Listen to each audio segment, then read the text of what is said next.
Shalom Aleichem. Bapak Yahweh memberkati saudara sekalian. Malam ini saya akan ajak saudara untuk merenungkan firman Tuhan yang saya beri tema dosa yang paling dibenci Tuhan. Mungkin tema ini akan mengundang sebuah pertanyaan dengan berkata, emangnya ada dosa yang tidak dibenci Tuhan? Saya katakan semua dosa itu dibenci oleh Tuhan. Tetapi saudara-saudara, yang satu ini memiliki daya rusak yang sangat luar biasa dan orangnya tidak menyadari kalau dia sebetulnya sedang merusak pekerjaan Tuhan. Nah, apakah kira-kira dosa ini ada di dalam diri kita? Mari kita akan pelajari pelan-pelan.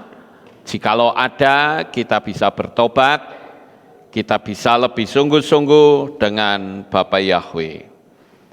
Inilah dosa yang dibenci oleh Bapa Yahweh. Saya katakan dosa ini memiliki daya perusak, melebihi perzinahan dan melebihi pembunuhan. Karena kalau orang melakukan perzinahan hanya dua orang itu saja. Atau beberapa orang lah kalau memang mereka sedang pesta seks misalnya. Hanya sedikit saudara. Dosa pembunuhan itu juga sedikit. Paling-paling kalau ditangkap polisi ya sudah selesai, dia terima hukuman. Tapi dosa ini sangat mengerikan. Saya menyebut dosa ini saling kait-mengkait, yaitu dosa gosip dan kebencian. Dua gosip ini saling terkait satu dengan yang lain.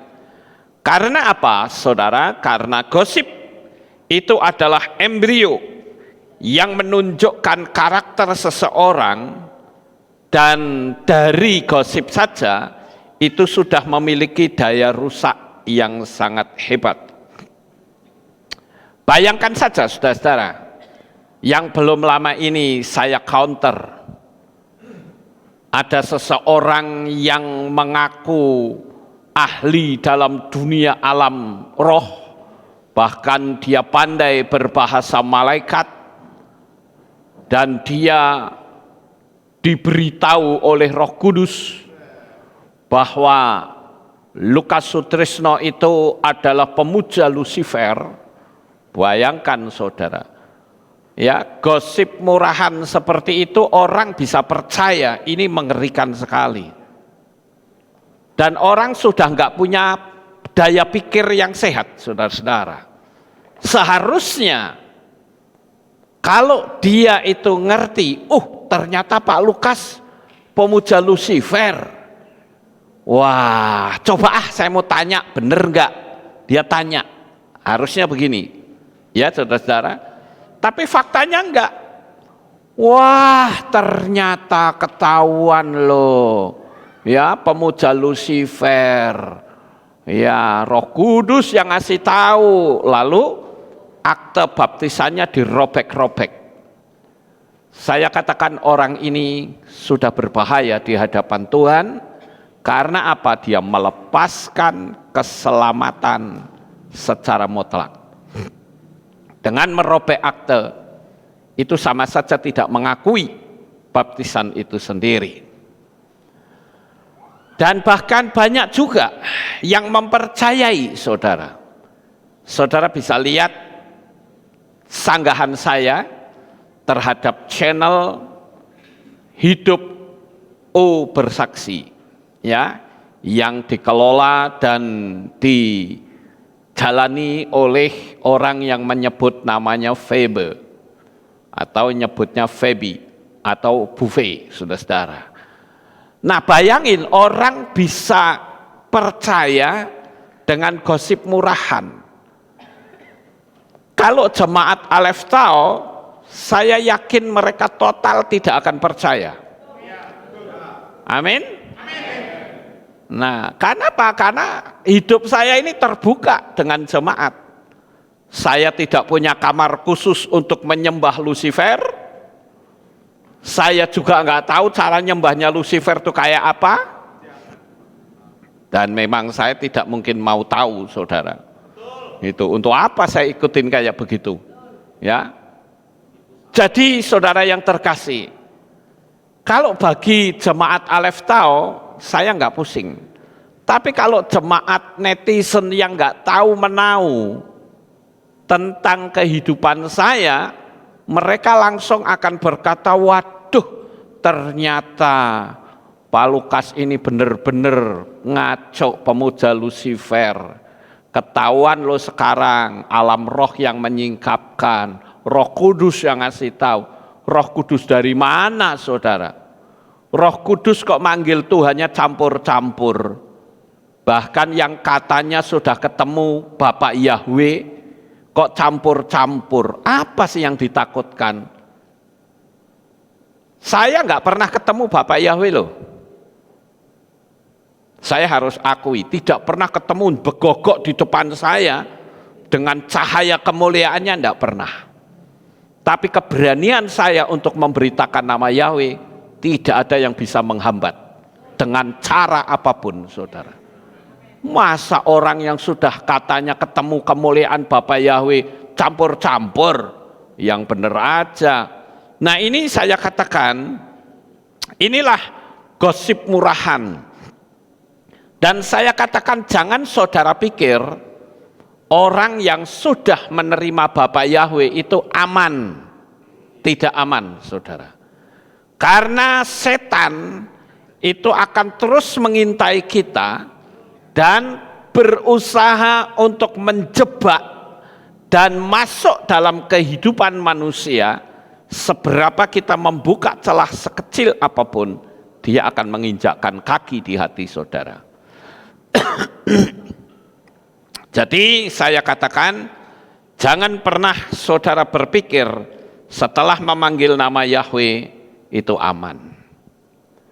Semalam saja saya diberitahu, ada beberapa orang yang WA saya katakan, Pak Lukas tolong buka channel Truth Speaker katanya. Lihat itu Nabiah Yahweh sedang bertengkar dengan buffet. Saya bilang ini kan sama saja pengagung Bapak Yahweh diadu sama Allahisme. Betul nggak Bapak Ibu? Ya, diadu sama Allahisme. Kok mau gitu loh? Ya sudah, biar saja. Pemahaman mereka tentang nama Yahweh juga belum dalam. Ya, jangan serik ya kalau kamu saya sebut Allahisme, karena kamu juga nyebut saya Yahweisme. Ya, Bapak Ibu, ya sama-sama dong satu-satu. Ya, kalian Allahisme, kalian sedang ngobrak-abrik nama kudus Bapak Yahweh. Oleh karena itu, saudara-saudara, saya katakan banyak jebakan-jebakan. Salah satu diantaranya dengan adanya gosip murahan, orang jadi malas masuk dalam iman kita. Ngapain saya percaya Tuhan yang disembah orang Israel? Orang-orangnya aja bertengkar semua begitu kok. Akhirnya orang mau ikut atau tidak? Tidak mau. Orang-orang yang seharusnya memiliki talenta, orang-orang yang seharusnya memiliki karunia untuk dikembangkan dalam pelayanan untuk memasyurkan nama Bapa Yahweh, akhirnya tidak jadi, saudara. Dan saya perlu ngasih tahu kepada kelompok Allahisme, dengar, ini ditonton seluruh dunia, dengar para Allahisme, kau tolak nama Yahweh, tapi dalam dirimu, DNA-mu adalah DNA nama Yahweh. Anda tidak bisa lari dari nama Bapa. Terserah Anda mau tolak, enggak masalah. Urusan masing-masing dengan Tuhan. Tapi yang saya ketahui, DNA manusia itu, jikalau dihitung dengan angka gematria, itu nama Bapa Yahweh. Makanya disebut manusia serupa dan segambar dengan Bapa Yahweh. Jadi Anda tidak bisa lari kemana-mana. Ya, saya ingatkan para alahisme yang menghina nama kudus Bapa Yahweh. Akan lebih bijaksana kalau kalian diam. Saya harus memberi peringatan seperti ini, saudara, agar semua orang tahu bahwa pemuja nama Bapa Yahweh itu tidak semuanya pengecut. Ya, saya harus sampaikan ini. Karena saya tahu nama Bapa Yahweh itu kudus dan tidak boleh dipakai untuk debat-debatan. Ya, kalau saudara tantang saya debat, kirim anak sekolah minggu pun saya tidak akan mau layani. Karena nama itu bagi saya sangat kudus, tidak boleh dipakai untuk bertengkar. Karena saya tahu bahwa yang namanya debat itu berarti bertengkar pakai tema. Sekedar Anda tahu.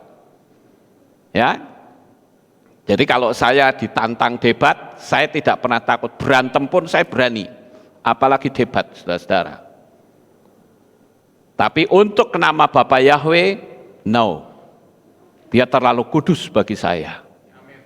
Ya, jadi saya perlu kasih tahu ini, karena saat ini nama Bapa Yahweh sedang dicemarkan di sana.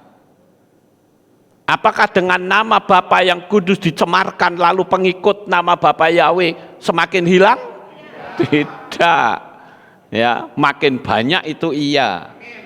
Ya, jadi saya perlu ingatkan karena Anda sedang merusak pekerjaan Tuhan.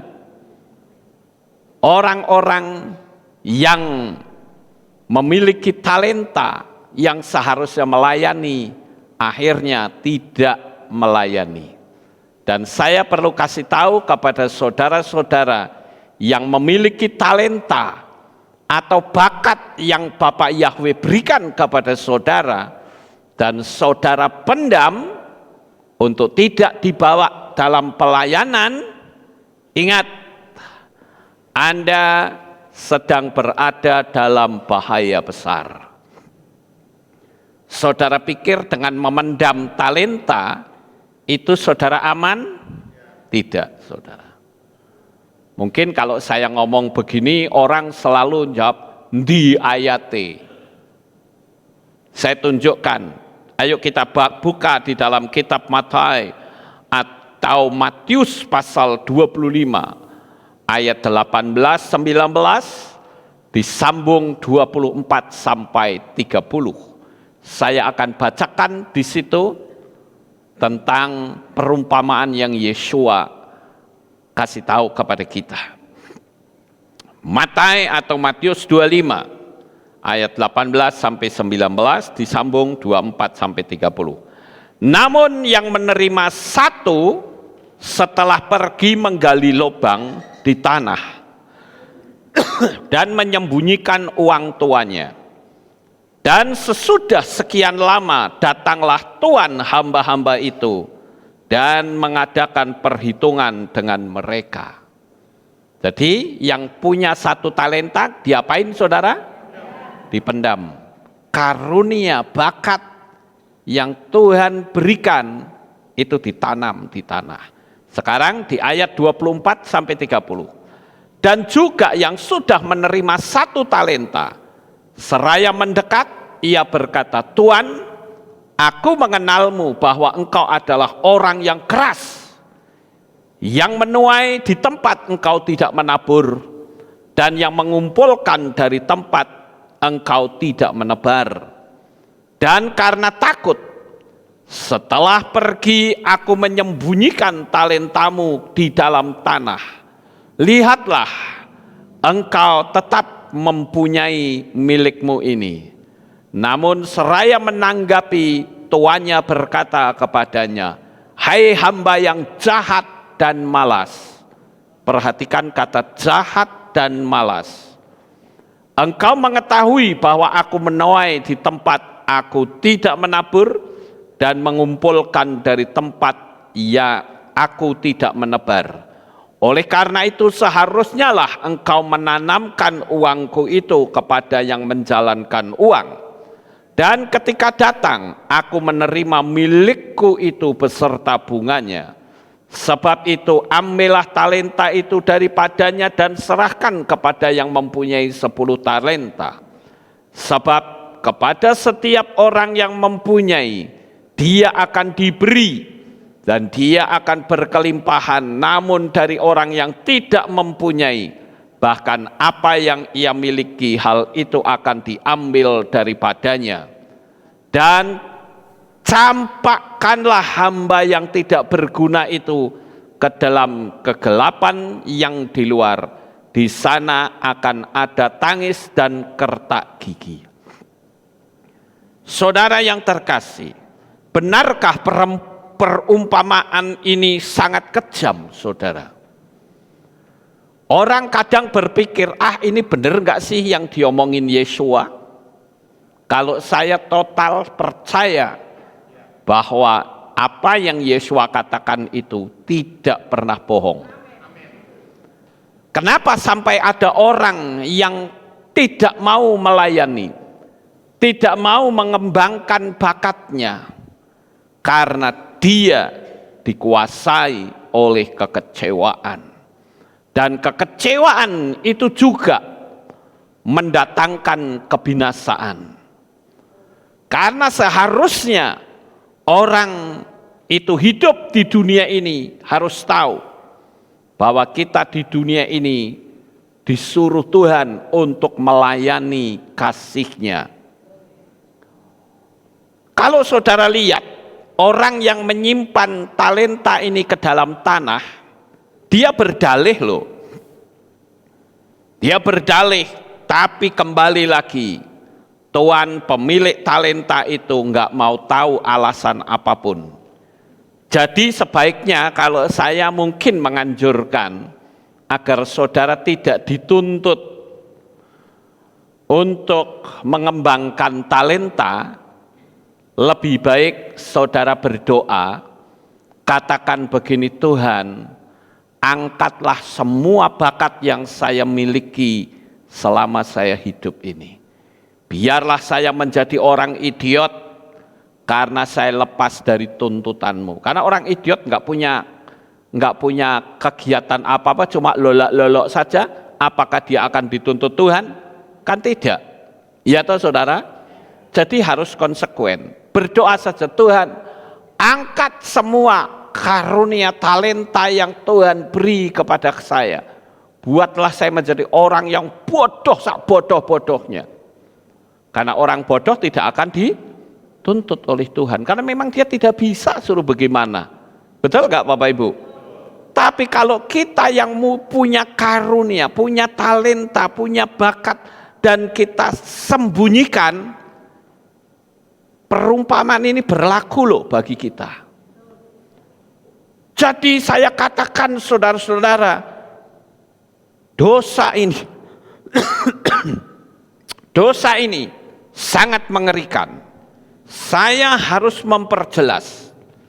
Saudara tahu, saya saja ingin mengembangkan talenta yang Tuhan berikan.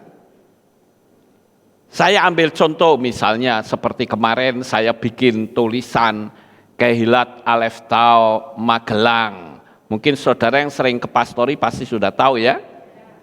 Kemarin seharusnya saya sudah pasang di sini, saudara. Ya, saya siapkan, saya coba pasang di sini, ternyata jadi backlight, ya. Jadi kalau saya khotbah di shoot dari sana nggak kelihatan, wajah saya jadi hitam sama sekali. Ya, jadi daripada backlight ya sudahlah, nggak saya tempel di sini, mau saya tempel di depan, di atas sono. Ya. Itu sebetulnya talenta yang Tuhan berikan, karena saya orang elektro, saudara. Saya ingin mengembangkan, walaupun saya tahu saat posisi saya ini itu tidak memiliki waktu yang luas seperti dulu. Saya harus menyiapkan materi khotbah. Itu saya renungkan kadang berhari-hari. Untuk saya bisa menyampaikan apa yang saya sampaikan malam ini. Itu pun juga saya renungkan berhari-hari. Sehingga banyak hal yang harus saya hentikan. Saya saja masih merasa kurang waktu, saudara. Saya menyadari Tuhan kasih beberapa talenta dalam diri saya, belum bisa saya kembangkan keseluruhannya. Nah, kalau saudara yang punya talenta malah disembunyikan, saya katakan Anda dalam bahaya besar di hadapan Tuhan. Jangan main-main untuk masalah ini, saudara-saudara. Mungkin saudara berkata begini, saya ini tidak punya karunia untuk menginjil. Bagaimana caranya bisa saya ikut ambil bagian? Gampang. Kebetulan saudara Tuhan beri kelebihan keuangan, saudara bisa pakai untuk membiayai penginjilan. Bisa nggak itu seperti itu? Bisa. Berarti sekalipun saudara tidak ikut menginjil, tetapi saudara ikut ambil bagian dalam misi penginjilan. Tapi tentu saja harus kepada orang yang tepat, orang yang mengagungkan Bapa Yahweh. Sehingga saudara ikut ambil bagian dalam memperluas pekerjaan Bapa Yahweh di atas muka bumi ini. Saudara mungkin punya tenaga saudara. Tenaga saudara juga bisa dipergunakan untuk melayani pekerjaan Tuhan. Mungkin saudara berkata, ya saya sekolahnya madol, saya nggak pandai. Saya katakan, saudara bisa senyum enggak kira-kira? Kalau saudara mengatakan saya bisa, emang saudara tidak bisa melayani hanya dengan senyuman? Bisa. Saudara bisa berdiri di sana, di depan pintu sambil senyum, selamat datang, silahkan masuk, selamat beribadah, Bapak Yahweh memberkati. Orang mau masuk ke hilat saja, sudah jadi berkat, saudara. Dengan senyuman saudara. Jadi tidak ada alasan orang tidak bisa melayani. Tidak ada alasan, saudara. Tetapi dengan adanya gosip, mempercayai gosip, atau bahkan saudara dibuat kecewa, maka itu saya katakan embrio yang bisa membinasakan hidup saudara. Kita ini punya waktu sudah tidak lama loh Bapak Ibu. Saya bahkan sering kali memberitahu kepada teman-teman, ayo kejar dengan sungguh-sungguh kita hidup dengan Tuhan. Karena poin kita yang terakhir adalah sampai terjadi rapture. Rapture bagi saya itu adalah kembalinya Roh Kudus. Artinya zaman Roh Kudus berakhir. Ketika Roh Kudus kembali, kita ikut dibawa serta. Itulah rapture. Dan kalau Roh Kudus sudah kembali, maka dunia ini tidak ada Tuhan, saudara. Dan saudara bisa tahu sekarang saja 666 sudah betul-betul kebelet untuk berkuasa di dunia. Tapi masih ada yang menahannya. Siapa yang menahan? Roh Kudus, itulah yang menahan. Tapi kalau Roh Kudus sudah diangkat, kita menyongsong Tuhan di awan-awan yang permai, dunia ini tanpa Tuhan. Ini yang kita kejar hanya sampai di batas rapture saja, saudara. Karena kalau sampai saudara ketinggalan, saya katakan percuma kamu mau cari Tuhan. Dunia ini tidak ada Tuhan, saudara. Karena mereka nanti akan menayangkan sebuah peraturan baru yang disebut dengan sistem agama tunggal. Agama yang mereka ciptakan, orang-orang yang tadinya pede merasa diri akan rapture, ternyata ketinggalan. Karena apa? Karena ya pemilik surganya ditolak, saudara. Bagaimana mereka bisa rapture? Makanya saya katakan kita ini cuma ngejar waktu. Waktu kita tidak lama di dunia ini. Ayo pergunakan waktu yang ada untuk kemuliaan Bapa Yahweh. Maka saya katakan jangan sampai terpengaruh dosa yang dianggap kecil, tetapi sebetulnya dosa itu memiliki daya perusak yang sangat mengerikan. Mungkin ada orang yang berkata begini, tapi saya kan berdoa. Doa itu bukan talenta. Doa itu adalah nafas kehidupan orang percaya. Dendam dan kasih itu adalah dua kekuatan besar yang saling berebut masuk dalam hati dan pikiran manusia. Nah sekarang mungkin saudara belum tahu bagaimana sih prosesnya hingga sampai pada level dendam. Dosa yang sangat dibenci oleh Bapa Yahweh. Yang pertama dimulai dari level yang paling rendah, yaitu adanya perbedaan pendapat.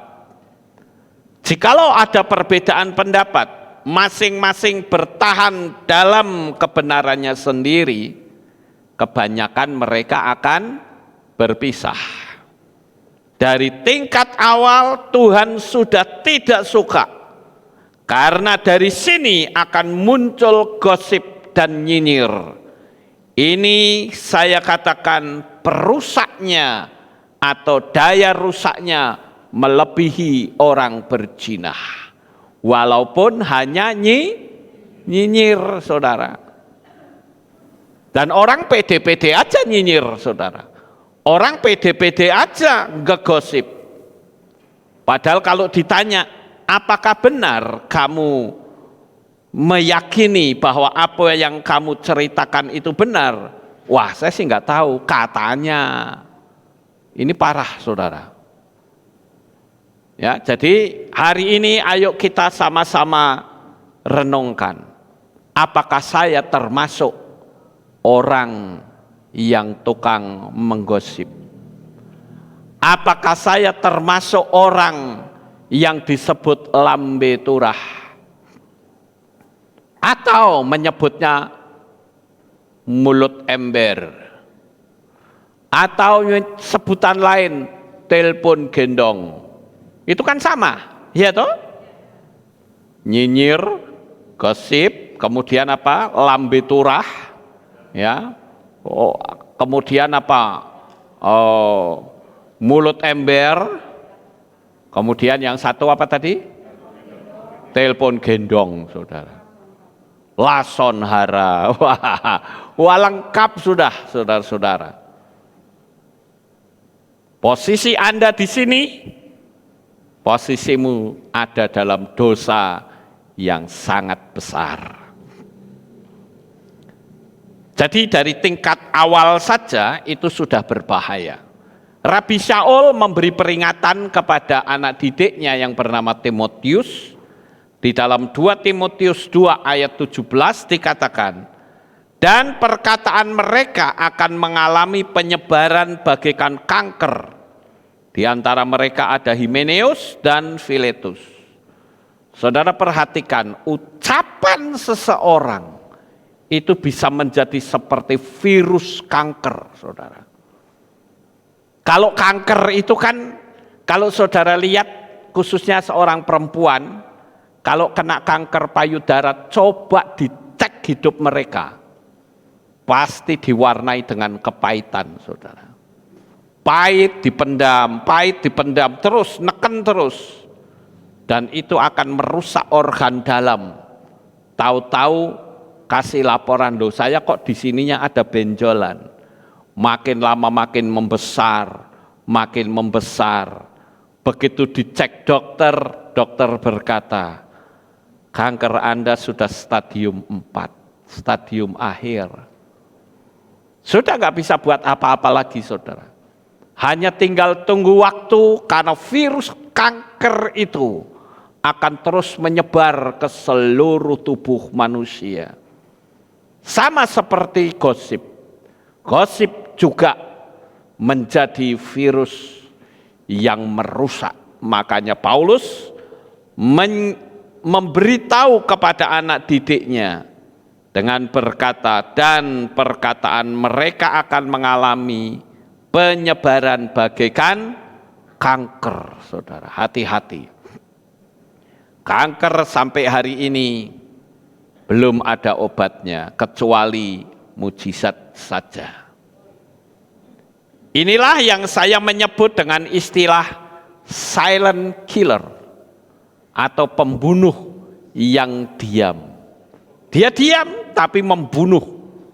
Tahu-tahu, wah sudah gawat, saudara. Gosip juga begitu.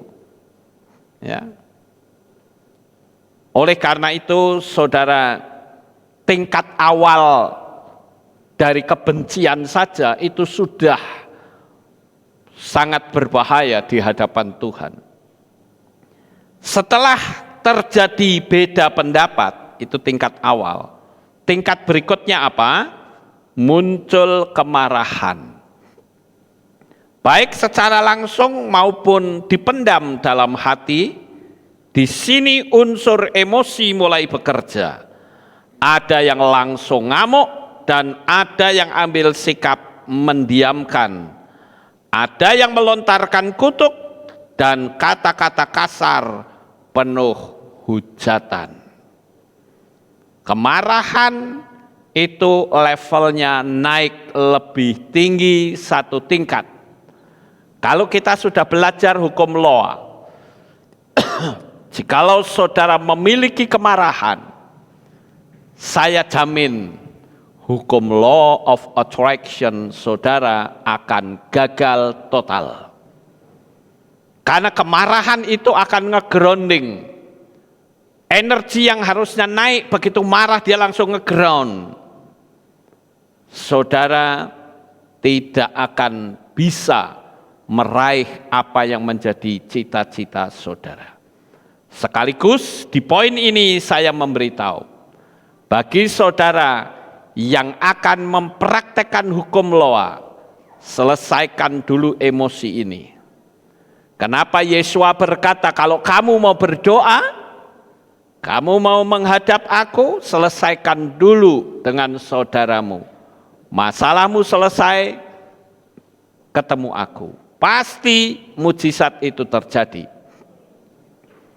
Jadi kepada saudara yang akan mempraktekkan hukum Loa atau law of attraction, saudara harus belajar untuk menjadi orang yang sabar, bukan pemarah, bukan emosional.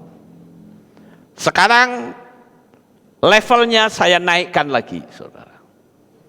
Level yang lebih tinggi, level ketiga, yaitu kepahitan hati. Tandanya adalah orang yang tidak mau berjumpa ataupun berdialog dengan baik. Posisi di sini sudah mengabaikan nasihat siapapun. Orang yang membenci saya itu banyak luar biasa, saudara. Tapi saya bisa berdialog dengan orang itu. Saya bisa berbincang-bincang dengan orang itu. Dan saya akan berusaha semaksimal mungkin untuk hati saya tidak ikut membenci orang yang membenci saya. Baru pemberitaan nama Bapak Yahweh saja, semua teman-teman pendeta membenci saya. Katanya Lukas itu penyesat karena memanggil nama Yahweh. Saya cuma ngomong, loh kalau kamu nggak suka nama Yahweh, ngapain kamu bilang haleluya? Tahu nggak artinya haleluya? Haleluya itu pujilah Tuhan. Wah, itu bahasa mana, saudara? Haleluya itu adalah pujilah Yahweh. Ya, Anda menolak Yahweh tapi berkata haleluya, itu nggak fair namanya. Harusnya Anda jangan panggil nama Bapa. Ya. Jadi level ketiga ini kepahitan hati. Kenapa tadi saya katakan ketika kita sudah mengerti kebenaran, kita harus berani untuk menyampaikannya apapun resikonya.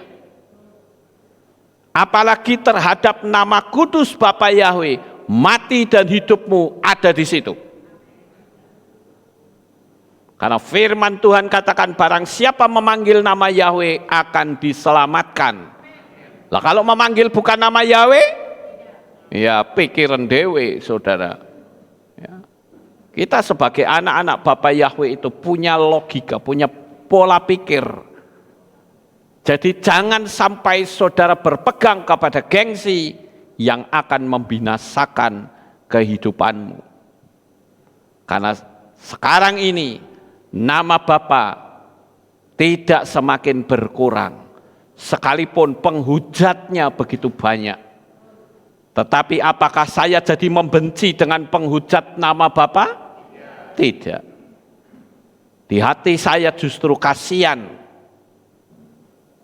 kepada kelompok yang menamakan diri Allahisme. Saya kasihan dengan mereka. Karena firman Tuhan memang harus digenapi. Ada yang merasa pede terangkat tetapi enggak terangkat. Sampai saya memberi ilustrasi tentang Bapak Sinaga. Saudara pernah lihat videonya? Ya. Kebanyakan orang-orang Batak mengakui itu benar. Ya, saya lihat beberapa komen, ada orang-orang Batak yang mengakui bahwa itu sebuah kebenaran. Karena saya ambil dari nama Batak, saudara. Jadi sekali lagi saya katakan, level kepahitan hati ini lebih tinggi dari amarah. Saya ketemu dengan siapapun, saya selalu berusaha, sekalipun mereka penghujat saya, tidak akan ada kebencian, kepahitan hati. Karena kalau saya pahit, yang rugi saya sendiri. Kalau saya pahit, otomatis hidup saya dikuasai oleh orang itu. Ya untuk apa saya mau dikuasai hatinya?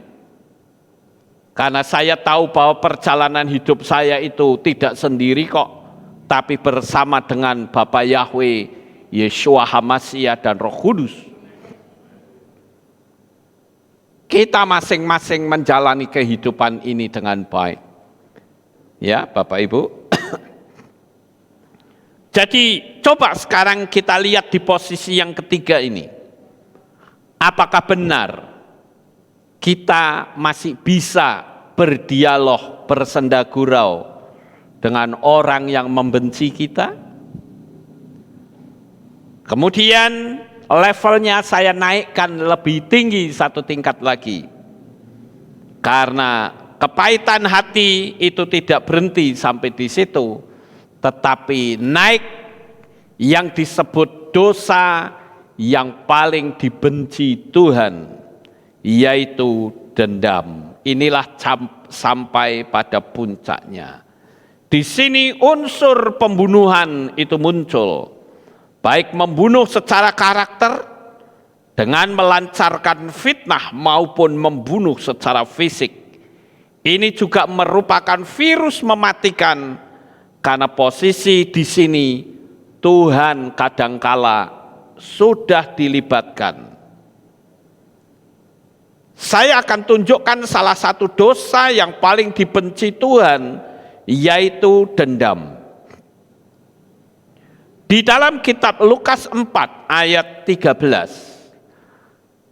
orang dendam itu karakter setan sangat nyata, saudara. Lukas 4 ayat 13 dikatakan, dan setelah mengakhiri semua pencobaan, si Satan pergi daripadanya untuk waktu tertentu. Mau ngapain setan ini?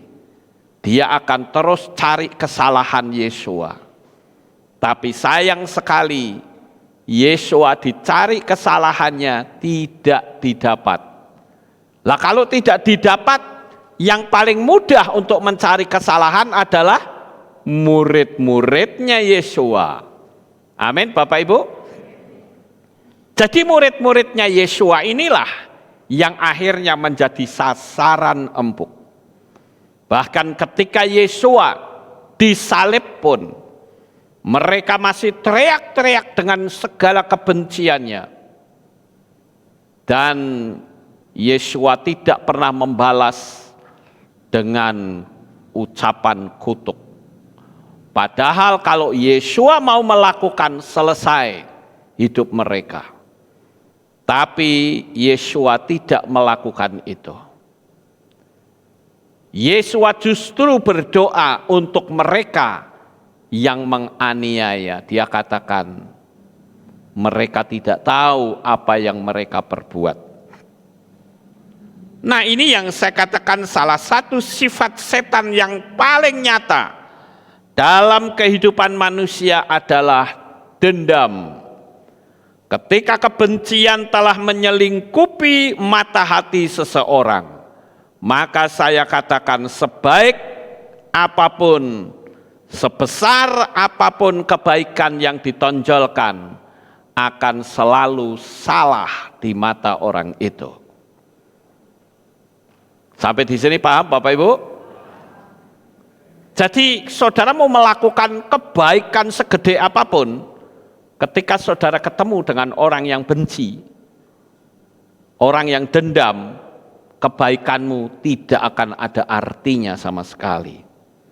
Tetapi sebaliknya, ketika hati diliputi kasih, maka kebencian sebesar apapun akan disayang dan didoakan. Oleh karena itu mari kita belajar untuk kita seperti Yesua. Bukan kita memusuhi mereka, tetapi kita mendoakan mereka supaya mereka sadar akan kesalahannya. Di dalam kitab Lukas 23 ayat 34 dikatakan, dan Yesua berkata, ya Bapa, ampunkanlah kepada mereka, sebab mereka tidak tahu mereka berbuat apa, dan mereka membuang undi untuk membagi jubahnya. Mungkin saudara akan berpikir bahwa saya belum sampai level 4, tapi sebenarnya munculnya level 1, yaitu perbedaan pendapat itu sudah menjadi pembuka celah untuk setan berpijak dalam hidup kita. Masing-masing manusia itu punya prinsip, punya pendapat. Tapi bukan berarti jikalau perbedaan pendapat itu menjadi pemicu untuk terpecahnya sebuah kekeluargaan. Tuhan yang tidak terlibat bisa dilibatkan, bahkan dijadikan sebagai kambing hitam, jadi sumber bencana. Lihat saja Yudas, saudara. Bagaimana dahsyatnya orang ini. Dia menyerahkan Yesua kepada musuhnya dengan ciuman. Padahal yang namanya ciuman itu identik dengan kasih. Tetapi ternyata Yudas bisa mengubah hukum kasih ini menjadi sebuah kebencian.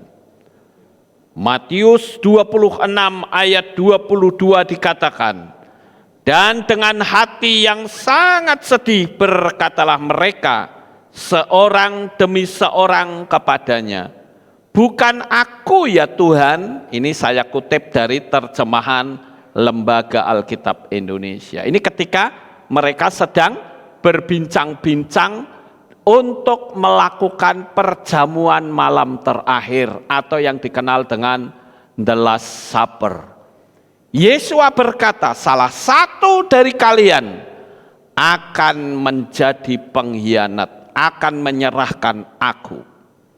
Nah, di LAI menyebut dengan bukan aku ya Tuhan, padahal jawabnya apa? Engkau sendiri sudah mengatakannya. Berarti kalau bukan aku berarti ya bukan, betul nggak Bapak Ibu? Tetapi coba lihat dalam terjemahan ILT. Dalam terjemahan ILT dikatakan, dan mereka sangat sedih.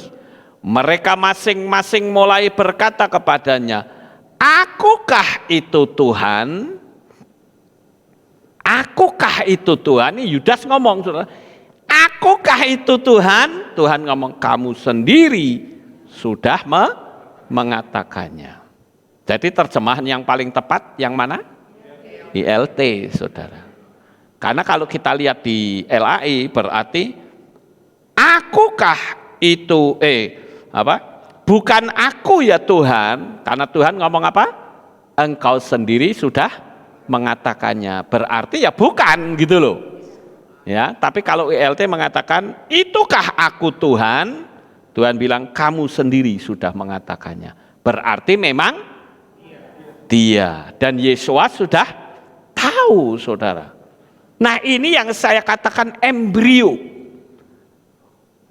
Penampilannya itu kasih, tapi sebetulnya di dalamnya ada kebencian yang luar biasa. Dan apa sih sebetulnya motivasi Yudas ini sampai menjual Yesua? Duit, saudara, hanya duit. Apapun kalau sudah diuangkan itu jadi jahat, saudara. Berapa banyak orang yang sudah mengerti nama Bapa Yahweh, tapi takut nanti dipecat, takut nanti jemaat lari, kembali lagi masalah duit, saudara. Tidak berani terang-terangan menyebut nama Bapa Yahweh supaya penonton atau netizennya jadi banyak. Itu menyangkut apa? Duit. Saudara ngerti ya, nek saya gini, itu duit berarti ya ternyata. Kalau kayak gini duit jebule, saudara. Ya. Jadi kalau semua itu sudah diduitkan, jadi jahat, saudara. Tidak berani menyatakan kebenaran. Saya pernah tanya kepada seorang pendeta, saya nggak perlu sebut namanya. Saya tanya begini, Bapak Yahweh itu nama Tuhan apa nama setan? Kan gampang toh, diekstrimkan begitu.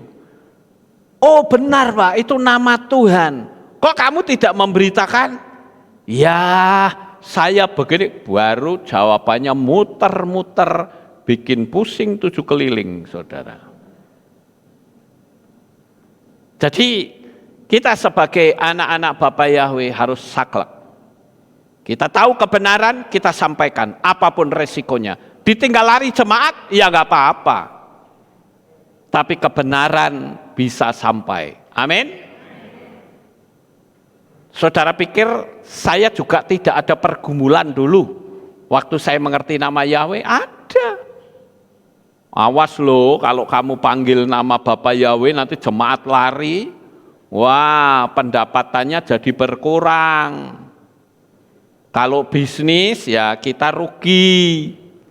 Tapi saya katakan, ini bukan bisnis, tapi ini adalah menyangkut keselamatan. Jadi kebenaran harus dinyatakan. Jemaat lari, biarkan nanti dengan berjalannya waktu mereka akan tahu bahwa nama Bapa, nama Tuhan Sang Pencipta adalah Yahweh Sebaot. Haleluya, puji Tuhan. Haleluya, puji Yahweh, haleluya. Bapak Yahweh itu luar biasa, Bapak Ibu.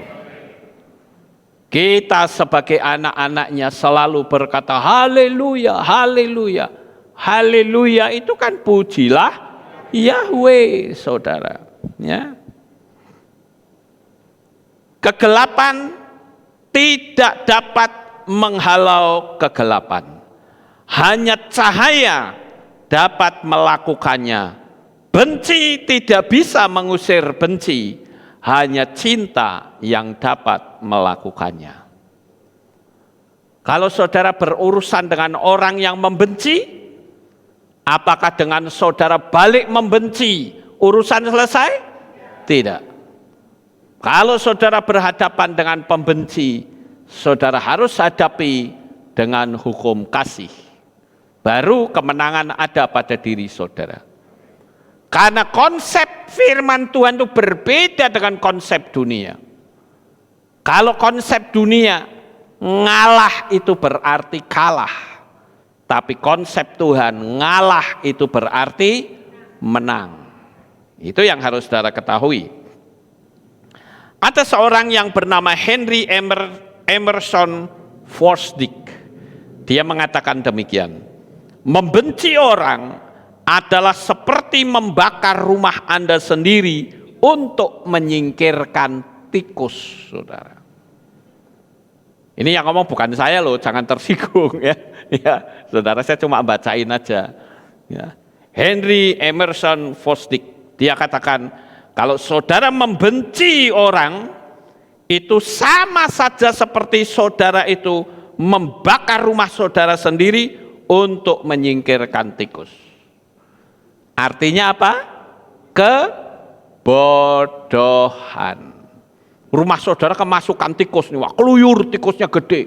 Waduh, ini bisa beranak cucu di sini. Gimana nih caranya?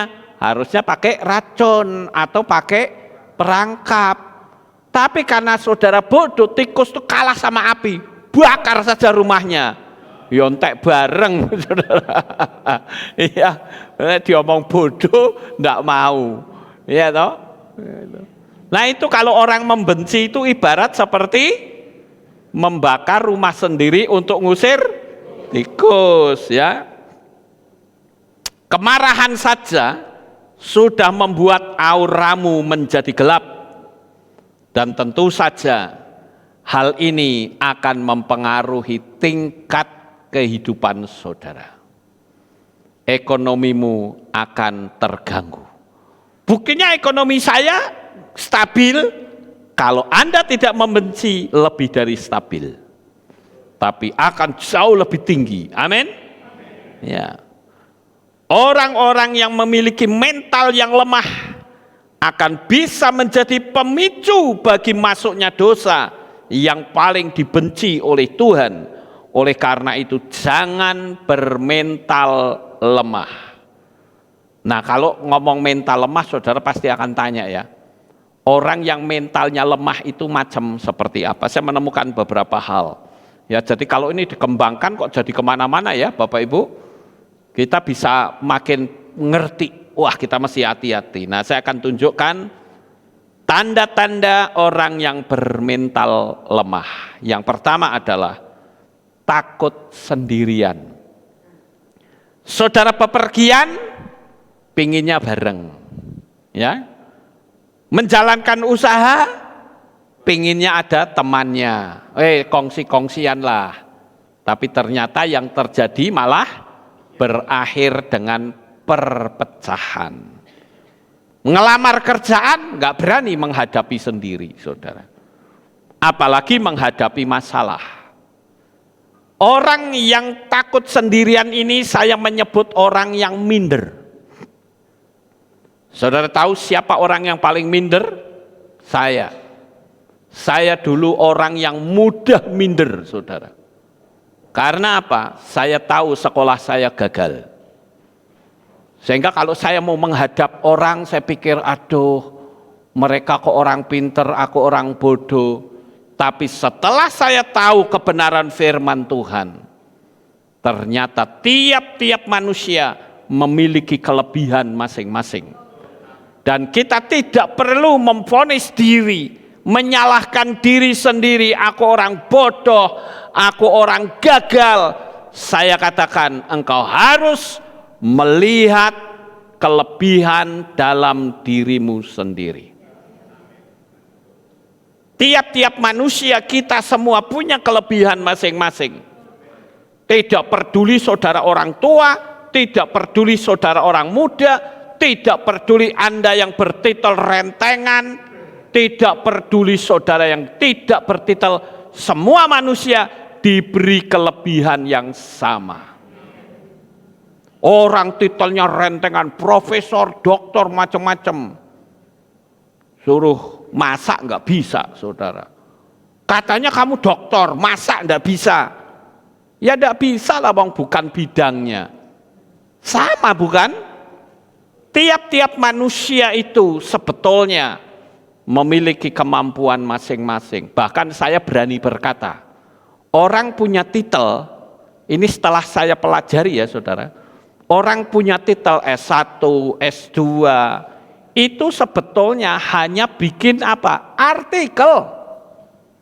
Ayo buktikan yang sudah punya titel. Betul nggak saudara, untuk menaikkan supaya punya titel, saudara pasti bikin artikel. Namanya apa itu? Skripsi namanya, saudara. Skripsi kan sama saja artikel, betul nggak?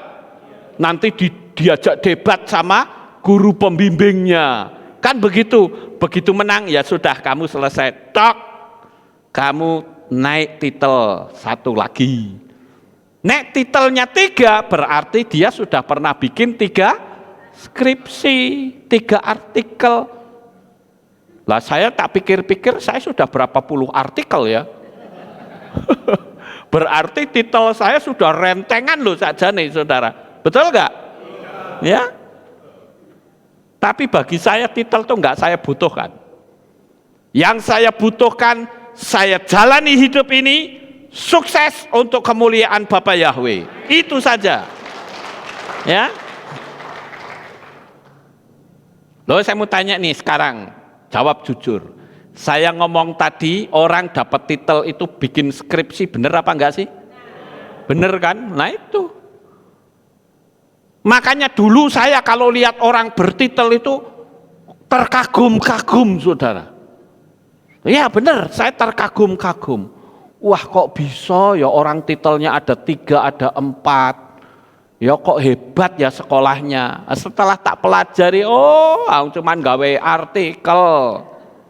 Karena gawe artikel, titel saya sudah berapa puluh, berapa materi yang saya bagikan.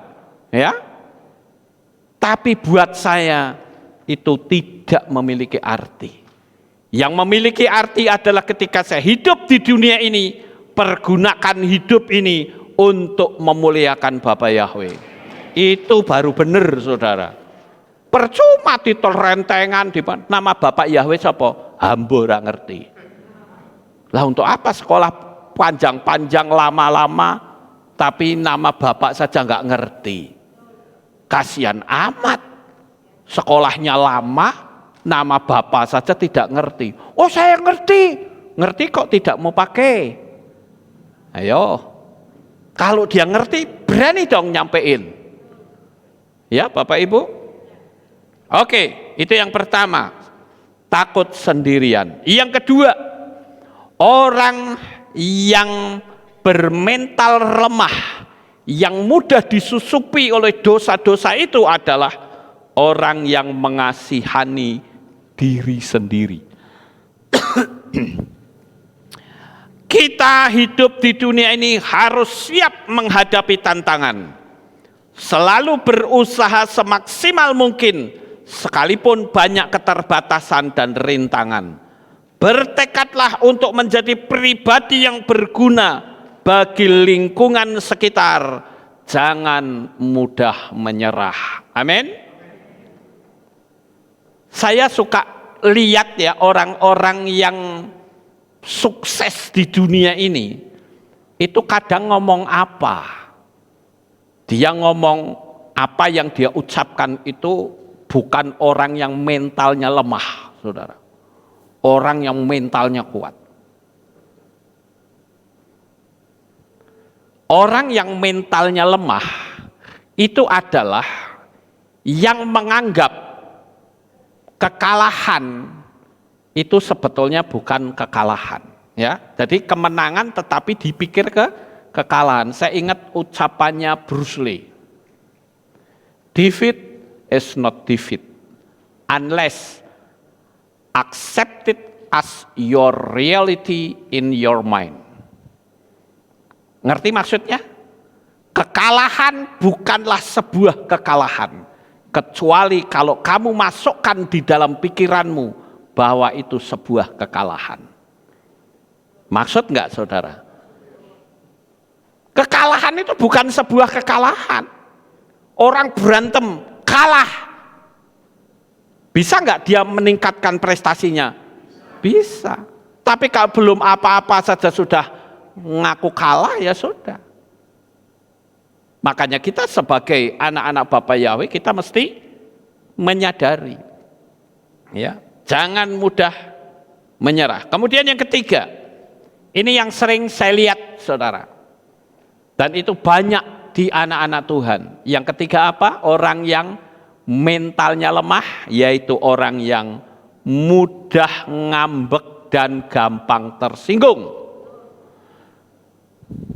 terpengaruh dengan hal-hal yang negatif, bahkan tidak bisa membedakan mana yang baik dan mana yang buruk. Baru kesentil sedikit saja, wah, tersinggung. Ketemu orangnya saja tidak mau, saudara.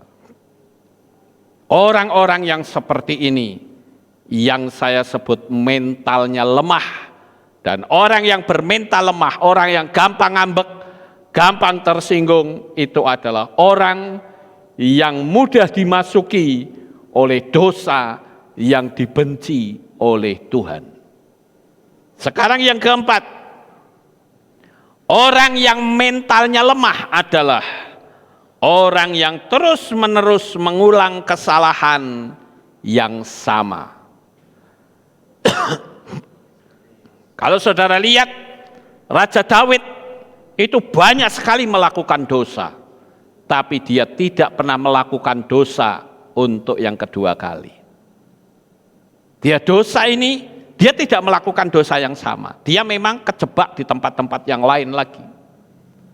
Tapi yang jelas, orang yang bermental lemah adalah orang yang tidak mengulang kesalahan terus-menerus dengan kesalahan yang sama. Sampai di sini dipahami, Bapak Ibu? Sekarang yang kelima, orang yang bermental lemah adalah orang yang malu mengakui kesalahan, tidak gentleman. Kalau orang yang gentleman, dia akui, iya saya salah dan saya perbaiki, saya akui apa yang kamu katakan benar adanya. Itu orang yang mentalnya kuat. Kalau yang lemah, malu dia mengakui, saudara. Sekarang yang keenam, orang yang bermental lemah adalah tidak berani membuat perubahan. Dia akan enjoy di zona yang nyaman. Tidak berani masuk ke zona iman. Dia senang di zona aman. Tapi kalau saudara bermental kuat, saudara yakin kalau kita bertindak dengan percaya, maka Tuhan yang akan tolong kita. Karena firman Tuhan katakan iman tanpa perbuatan adalah mati. Jadi saya katakan kepada Bapak Ibu Saudara yang ada di tempat ini, maupun saudara yang mendengarkan saya, dengarkan kata-kata saya. Engkau adalah orang-orang istimewanya Bapak Yahweh. Jangan pernah berkecil hati, karena potensimu itu sangat dahsyat. Jangan mau ditipu oleh dunia ini. Jangan mau dikecilkan oleh dunia ini. Makanya saya terus terang tidak setuju kalau ada pegawai-pegawai perusahaan pasang spanduk minta kenaikan gaji karena aku wong cilik. Apa benar kita wong cilik, saudara? Kita orang-orang besarnya Tuhan. Karena apa? Karena kita sudah dibeli dan harganya telah tunai dibayar, bukan dengan emas maupun perak, tetapi dengan darah Yeshua HaMashiach. Artinya nilai saudara itu senilai hidupnya Yeshua sendiri. Wah, apa tidak luar biasa, saudara-saudara. Yang ketujuh, orang yang bermental lemah adalah orang yang tidak suka melihat orang lain sukses. Dan ini banyak sekali. Begitu ada orang yang sukses, iri, saudara. Ada pedagang, ya pedagang. Dia jual toko besi, wah, itu kok jual toko besi, aku juga jual toko besi. Oh, dia jual barang pecah belah seperti piring, mangkok, gelas dan sebagainya. Kok laku? Aku juga ikut-ikutan. Kenapa Anda tidak punya ide? Aku mau bikin yang lain. Dan saya percaya selama hidupmu benar di hadapan Tuhan, apapun ide yang kau munculkan akan diberkati oleh Bapa yang. Apakah dengan meniru itu berarti penghasilanmu akan sama dengan orang ini? Belum tentu, saudara. Makanya saya katakan kuncinya adalah hubunganmu pribadi dengan Tuhan. Selama hubunganmu pribadi dengan Tuhan baik, apapun usahamu, nggak perlu main tipu-tipu. Ya, hidupmu akan diberkati. Sekarang kan banyak orang usaha tapi tipu-tipu, saudara. Memalsu merek. Ngomong ini imitasi, ngomongnya asli. Itu tipu-tipu, hidupmu tidak sesuai firman Tuhan. Oleh karena itu, kalau saudara mau punya hubungan yang baik dengan Tuhan, nggak perlu tipu-tipu. Hidupmu pasti, bisnismu pasti diberkati luar biasa oleh Tuhan. Itu pasti.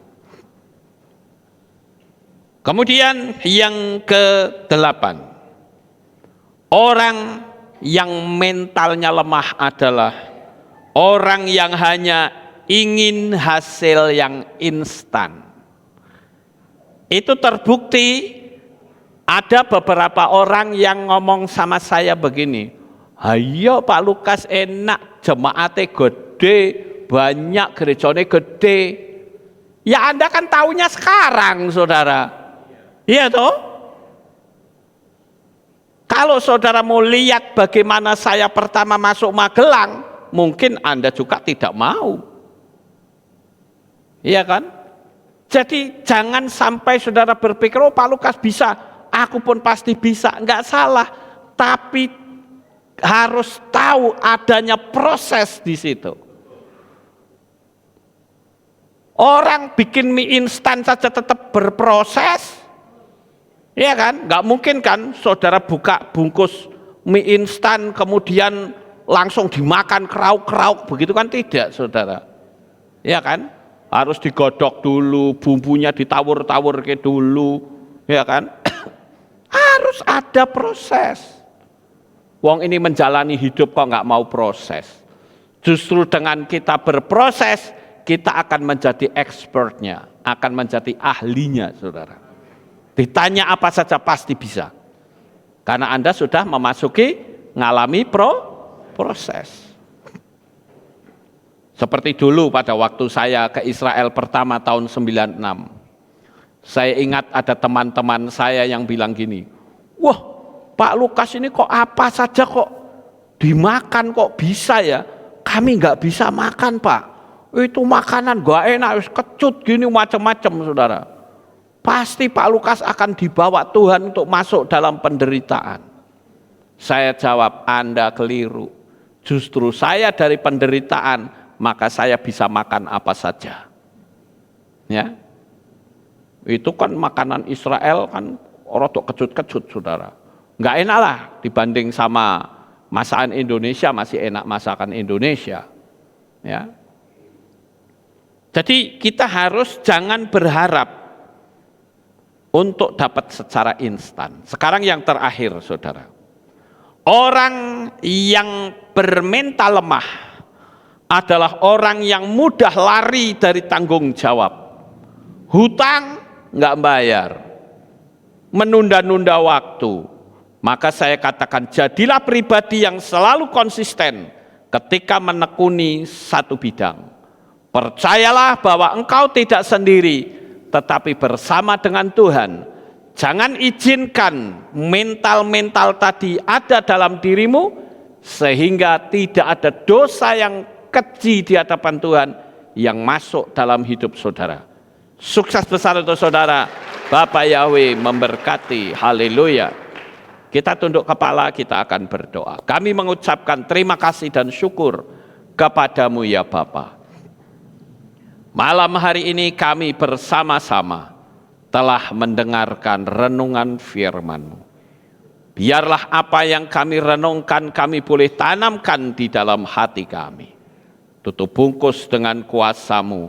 Jadikan kami sebagai orang yang mengandalkan Engkau. Di dalam nama Adonai Yeshua HaMashiach, kami sudah berdoa. Amin. Haleluya. Kita akan dengar pengumuman. Ya, ini ada berita lelayu. Telah berpulang ke rumah Bapak Yahweh, Bapak Andi Krisnanto, suami dari Ibu Suminawati, usia 59 tahun, meninggal hari Rabu 4 Mei jam 7 pagi. Jenazah disemayamkan di rumah duka Jalan Sinta 18 Samban, akan dimakamkan hari Kamis tanggal 5 Mei jam 10:30 di TPU Giriloyo Magelang, upacara pemakaman jam 10. Lanjut. Akan diadakan ibadah penghiburan untuk keluarga yang ditinggalkan pada hari Kamis 5 Mei jam 6 sore di rumah Ibu Wati, Jalan Sinta 18 Samban. Diharapkan kehadiran Bapak Ibu Saudara sekalian untuk memberikan penghiburan bagi keluarga yang ditinggalkan. Sudah selesai? Oke. Baik, tidak ada pengumuman lain, kita akhiri kebaktian kita. Saya mau undang jemaat Tuhan kita bangkit berdiri, kita tutup dalam doa. Terima kasih ya Bapak Yahweh, selesai sudah ibadah kami. Dari awal, pertengahan, sampai pada akhirnya. Sebentar lagi anak-anak-Mu akan kembali pulang ke rumah mereka masing-masing. Jaga lindungi peliharakan mereka sampai di rumah dengan selamat. Pertemukan kembali pada jam-jam ibadah mendatang di dalam ikatan tali kasih-Mu. Terima kasih ya Tuhan, inilah doa syukur yang kami naikkan. Di dalam nama Adonai Yeshua HaMashiach, kami sudah berdoa. Mari kita angkat tangan kita, dan kita akan menerima berkat Kohanim. Haleluya. Yevarechecha Yahweh wa yishmerecha. Amen. Yair Yahweh panau eleka. Wichuneka.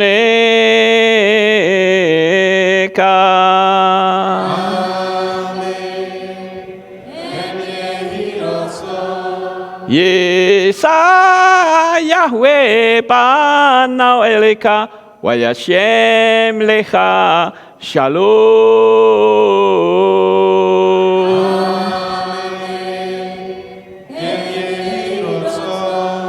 Baruk atabair ufaruk atabasadeh. Engkau akan diberkati di kota dan kau akan diberkati di ladang. Amin. Baruk peribet nih kau friat mat kau frifahem teka shekar ala peka wa esterotzoneka. Diberkatilah buah kandunganmu, diberkati hasil bumimu, diberkati hasil ternakmu, anak-anak lembumu dan anak-anak dombamu. Amin. Baruk tanah kau misyar teka, diberkatilah bakulmu dan tempat adonanmu. Amin. Baruk ata babai kau faruk ata besoteka, dan kau akan diberkati pada waktu engkau masuk, dan engkau akan diberkati pada waktu engkau keluar. Amin. Baruk ata Yahweh Elohenu melek haolam, besem Yeshua HaMashiach beruah hakodes kile olam faed. Kami sudah berdoa dan mengucap syukur. Haleluya. Amin.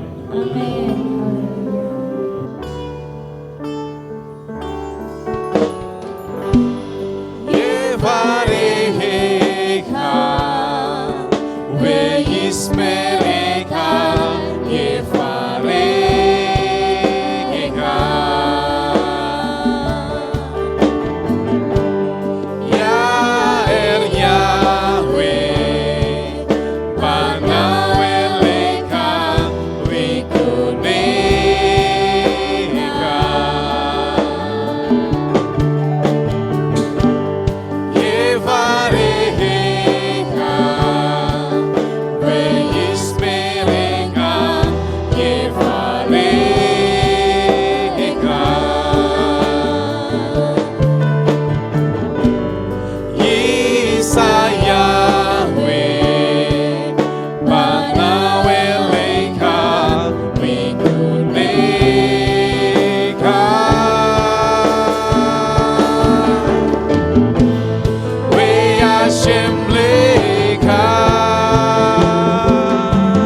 Selamat pulang, Bapak Yahweh memberkati Bapak Ibu Saudara semua. Amin. Amin.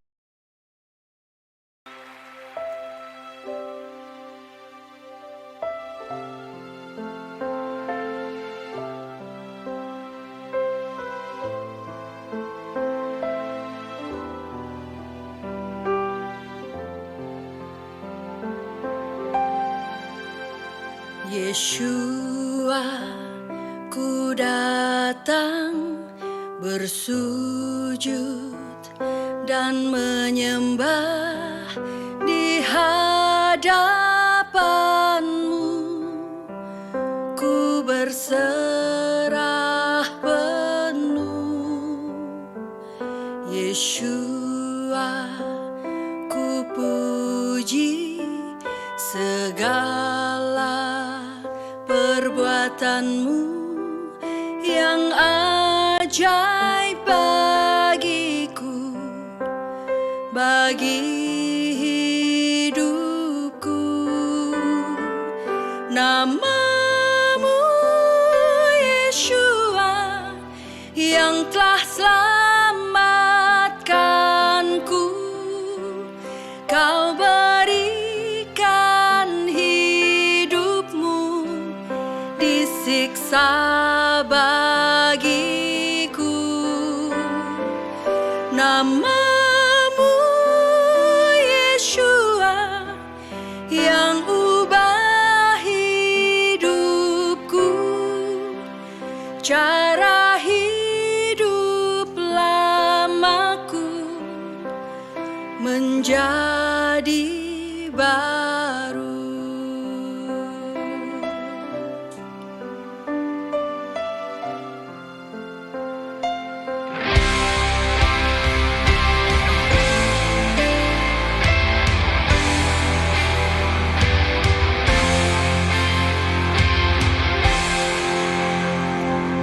Yeshua, ku datang bersujud dan menyembah di hadapan-Mu. Ku berserah penuh. Yeshua, ku puji segala perbuatan-Mu yang ajaib bagiku, bagi hidupku.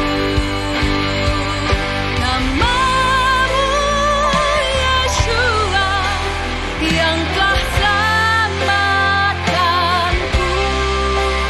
Kau berikan hidupmu disiksa bagiku.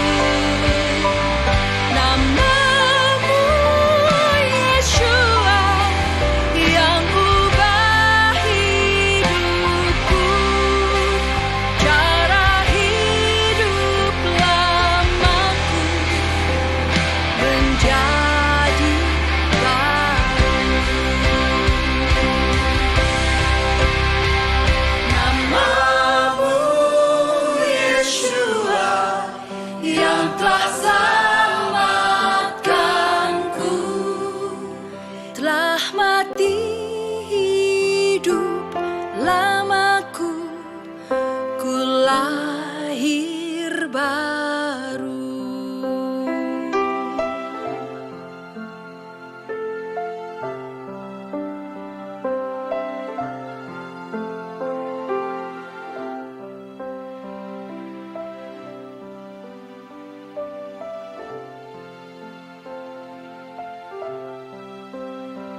Ribuan tahun yang lalu, nama itu ada. Sebelum dunia dijadikan, nama itu sudah ada. Namun, nama itu seolah tenggelam. Namun dia tidak pernah tenggelam. Ehyeh, Asyar Ehyeh. Aku ada yang aku ada.